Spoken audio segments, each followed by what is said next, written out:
Eğer bir gün benden bir daha haber alamazsan lütfen şunu hatırla. Seni sahip olduğum her şeyle sevdim. Seni bir başkası için asla yapabileceğimi düşünmediğim şekillerde önceliğim yaptım. Önümde seçebileceğim birçok yol, hayatıma alabileceğim birçok insan vardı. Ama tüm bu seçenekler arasında ben seni seçtim. Kaldım. Ve sonunda gidersem umarım yokluğum, varlığımın veremediği huzuru getirir sana. Sevgim hiç mükemmel olmadı ama gerçek. Şimdi seni bırakırken bile içimin bir parçası hala senin, benim veremediğim mutluluğu bulmanı diliyor.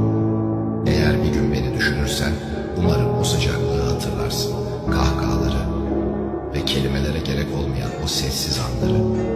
Umarım bilirsin, sessizliğin içinde bile seni sevmeye devam ediyordum. Her zaman ifade edemediğim şekillerde ve eğer dünya bir gün sana fazla ağır gelirse umarım kalbini benim bir zamanlar taşımaya çalıştığım gibi taşıyacak birini bulursun.